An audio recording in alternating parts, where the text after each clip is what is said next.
Hello there, gamerinos and gamerinas. Welcome to UnicornStorm. This is Rady, and today I'm going to tell you whether or not Catizens is worth your while. The game was created by a really tiny indie dev team, and it shows at times, but it actually is a lot of fun. Catizens is a town building strategy game, I guess kinda like Settlers. Or, well, it kinda reminded me of a game I played a long time ago called Besieger. You have to build your town, gather resources, but also complete goals and fight enemies. To accomplish all that, you need to grow your community. And by that I mean invite more cats into your town, assign them jobs, and have them grow your town more and more. So how does it work? You start the game with an architect, a fighter and a farmer. These are your base jobs that you need to pretty much do anything in the game.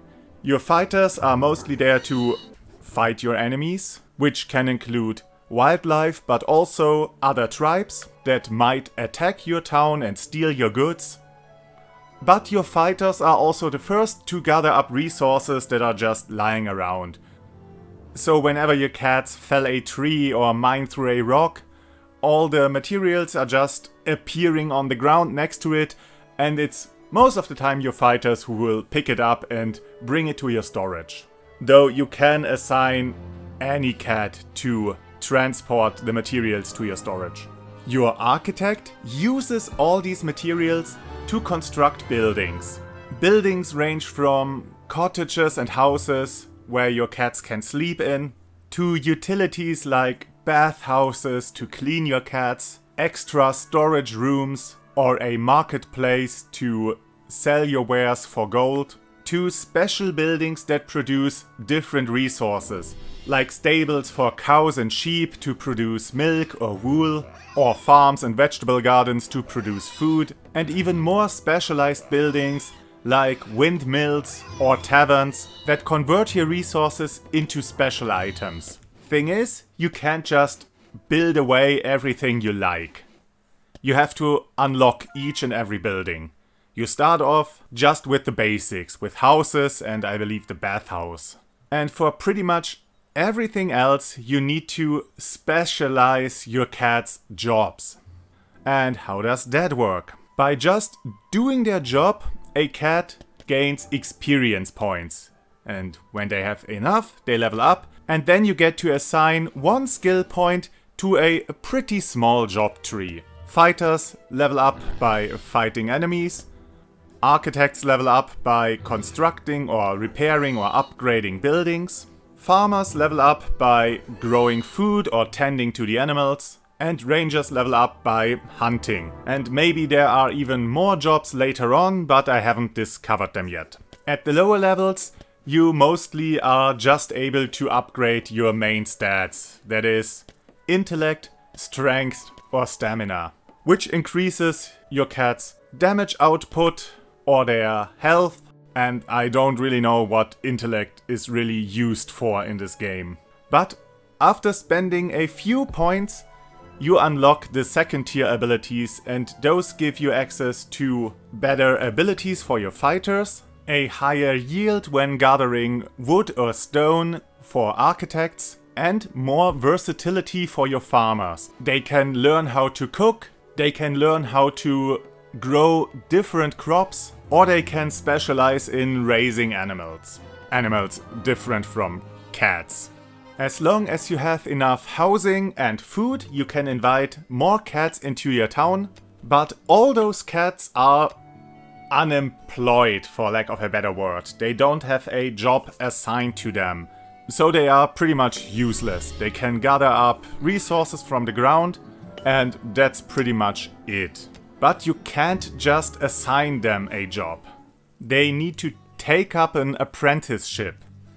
So any cat that is proficient in a job can teach an unemployed cat in the ways of its craft. That cat won't be as proficient with its job, but as soon as it leveled up once, it becomes a master in the job and can then be leveled up normally and can even take in another apprentice. There aren't really any restrictions as to what a cat is able to learn, so just assign a new cat any job you need right now. Well, at least as long as there is a master available.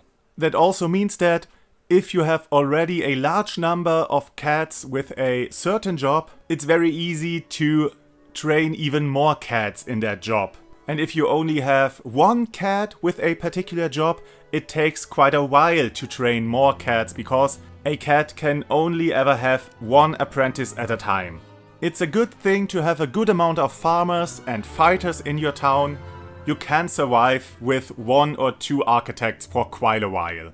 Now, the gimmick of this game is that all your residents are cats, and cats are quite moody. So your residents don't just differ in what tasks they can complete, but also in how they behave. Every cat has wants and needs and strengths and weaknesses. There are cats that are so stubborn that they won't follow any command you give them. They are just roaming around your town and doing whatever, I guess. They're not actually hurting you, they're just not doing what you want of them. Then there are cats that are actually hurting you, that just have a tendency to damage your stuff. Then there are feral cats who don't want to live in houses and want to sleep under the stars and only want to eat raw meat. And then there are the domesticated cats that want a nice house with a nice bed and only want to eat cooked food. There are greedy cats that are only happy when you have a large amount of gold in your storage. There are loners who get unhappy when they have to stay near large groups for a longer time. There are lucky cats that find gold when they're out doing their job. There are lazy cats, there are gluttons, there are brave cats, and there are scaredy cats. And all these behaviors and personality types are randomly assigned to the cats visiting your town. And you have to decide which one of those you want to take in and which one of those you want to ignore for the time being. And their behavior also determines how suitable they are for certain jobs. It won't ever get too complicated. I mean, you don't want to assign a weak, scared cat the fighter job, and you don't want to have a sleepy, lazy cat as your farmer. But other than that, you don't have to think about it too much. Especially since you have to micromanage a lot. Your cats aren't very good in optimizing their workflow. They mostly just stumble around, starting and stopping their tasks, and they quickly forget what it was they were doing. And then they just lazily sit around the fire or wandering off, things like that.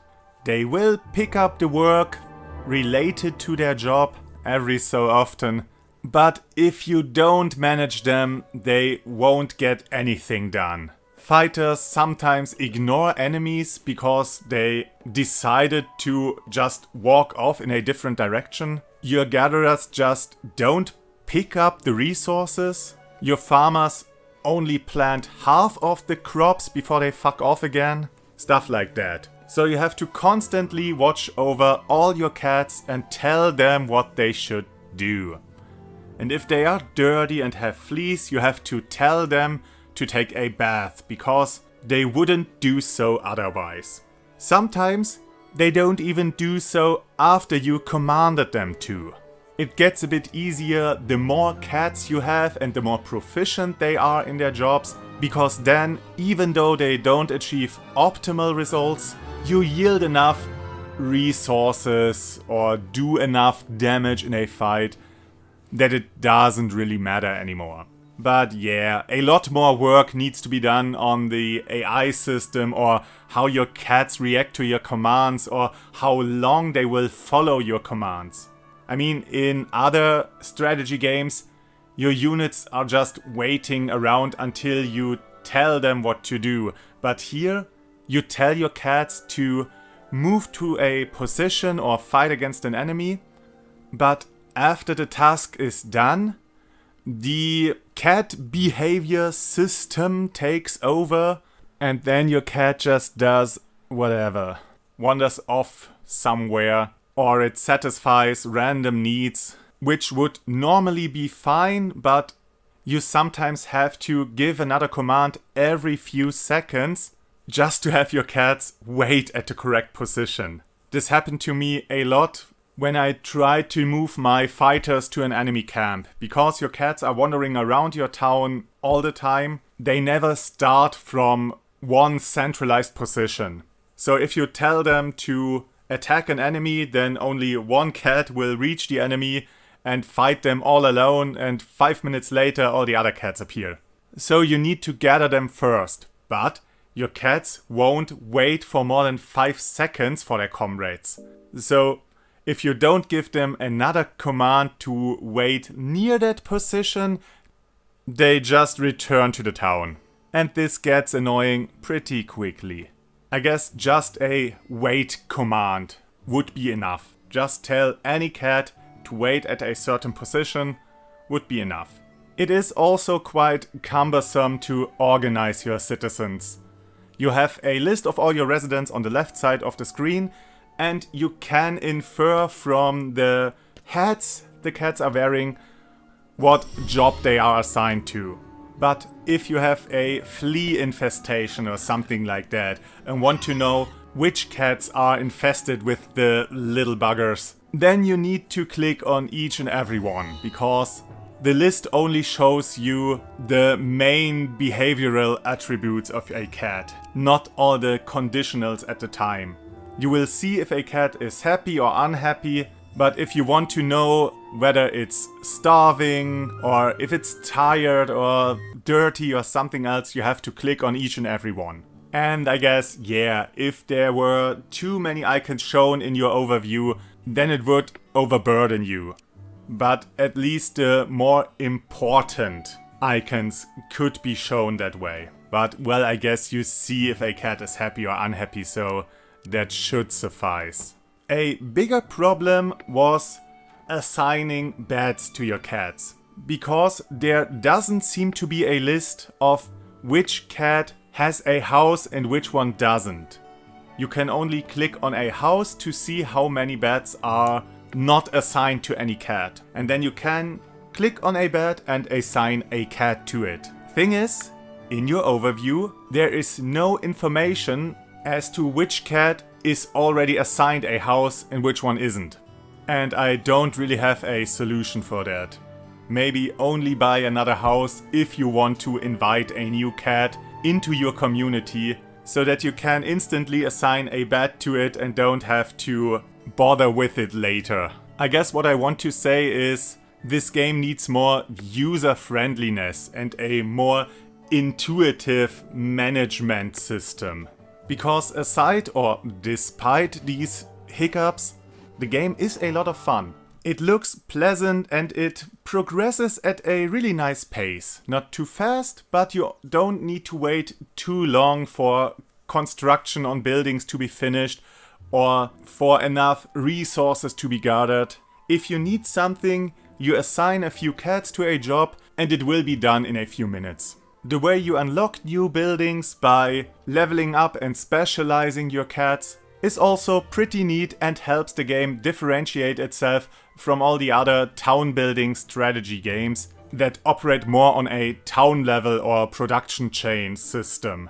There was just one other issue that annoyed me quite a lot, and that was that very often my commands weren't registered by the game.